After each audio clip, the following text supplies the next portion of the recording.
You stand in front of the bathroom mirror most mornings without really looking at the object itself, only at what it shows you. Glance sideways at the window in the same room, and you'll notice something you've probably never thought to compare. The glass in that window barely reflects anything at all, just a faint ghost of the room behind you, while the mirror beside it hands back every detail of your face with total clarity, down to a stray eyelash or a crease in your collar. Both are made of the same basic material, cut from the same kind of sheet, the same thickness, the same clear color when you hold them up to the light. So what is actually different about the glass hanging on your wall that lets it do something a window standing right beside it never could? Let's get into it right here on Small Things.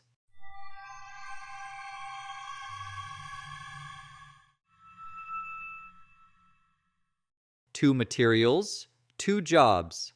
A mirror is not really one object. It's a sandwich of at least 2 completely different materials, and you can actually catch a glimpse of the seam between them at any chip or worn edge along its border, where a smooth sheet of glass in front gives way to a dull metallic coating running along the entire back of it.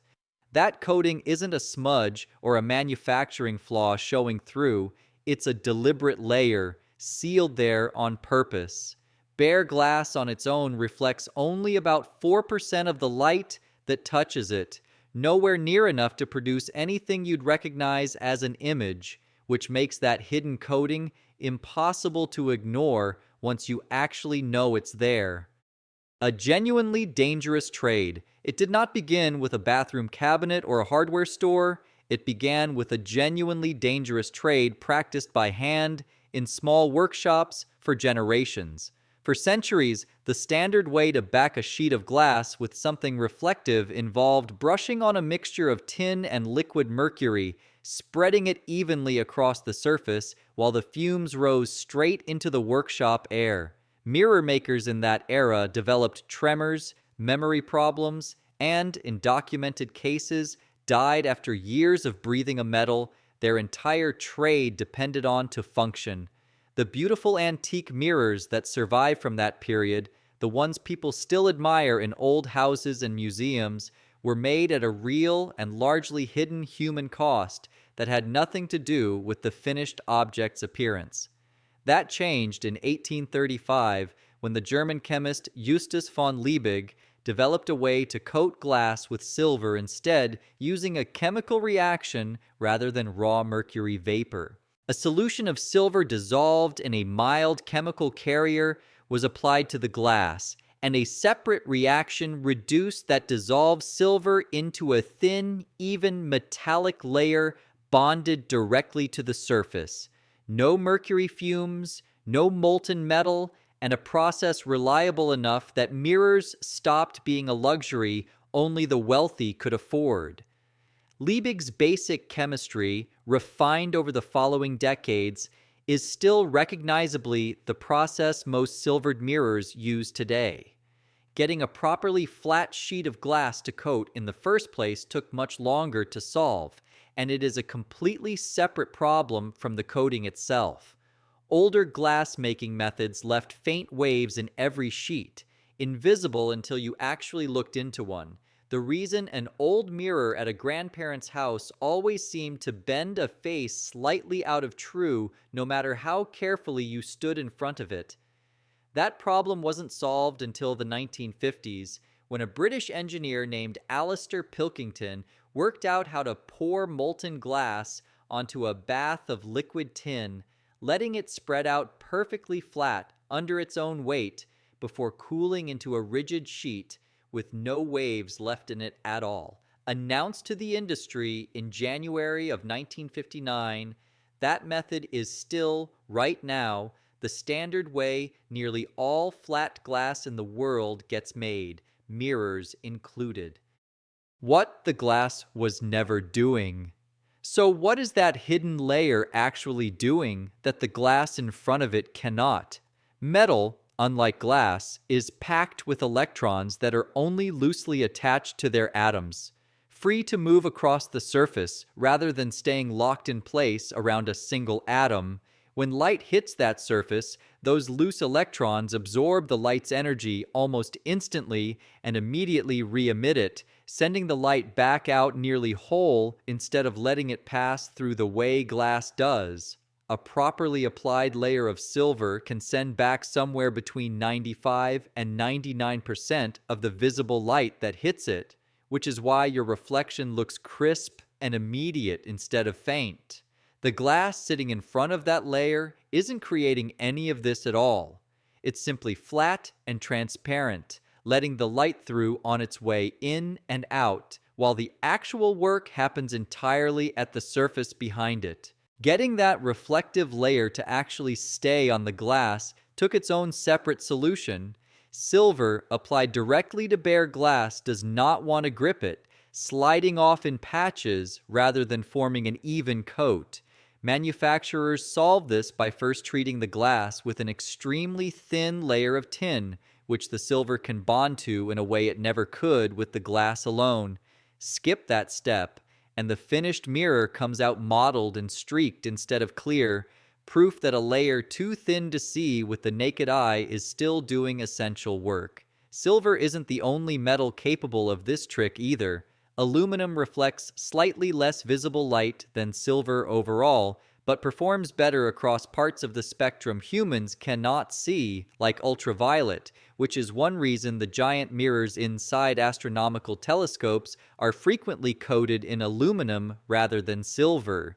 The metal changes depending on exactly what job the mirror needs to do.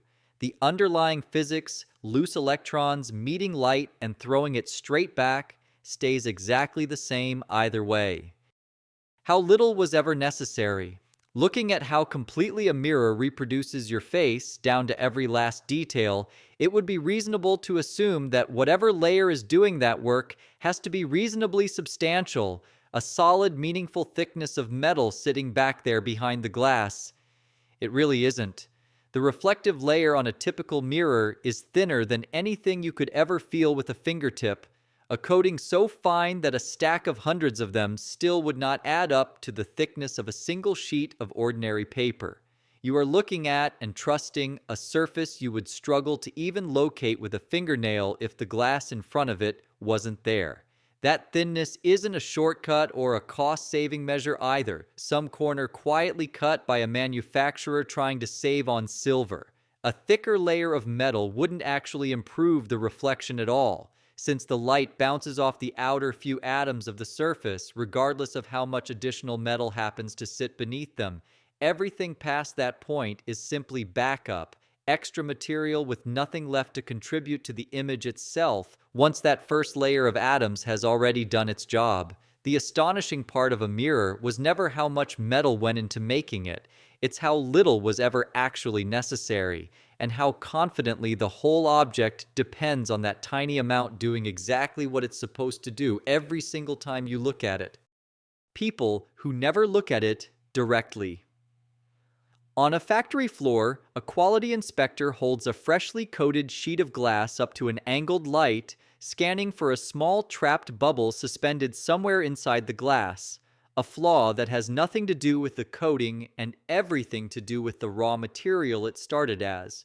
She catches maybe one sheet in every few dozen with a defect worth marking. When she finds one, she doesn't scrap the sheet. She notes where the bubble sits and passes it along to be cut around, so the rest of the glass isn't wasted over one small imperfection.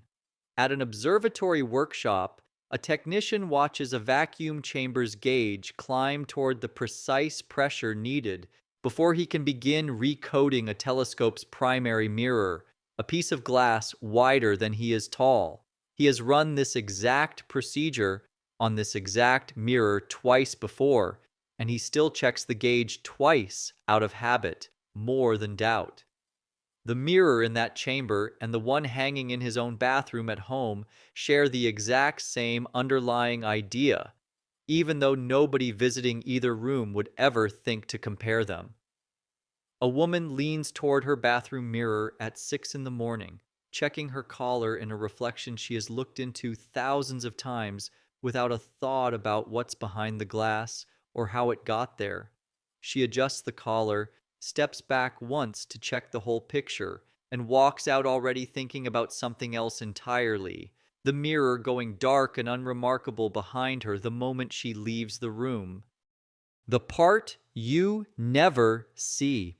A mirror looks like nothing more than a sheet of glass hanging on a wall, but the glass was never the important part. It is mainly protection, a smooth, transparent shield keeping the real reflector sealed away from moisture, scratches, and the years that would otherwise slowly ruin it.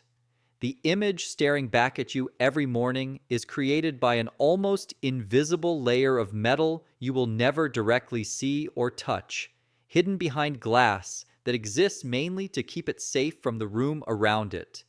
You have looked at that hidden layer every single day of your life without ever once looking at it directly. The next time you glance into that mirror, the face looking back will seem just slightly like a different object than it did yesterday. If this changed the way you look at your own reflection, let us know in the comments what you want us to explore next. We might make it our next episode. Thanks for watching. History often hides in the smallest details.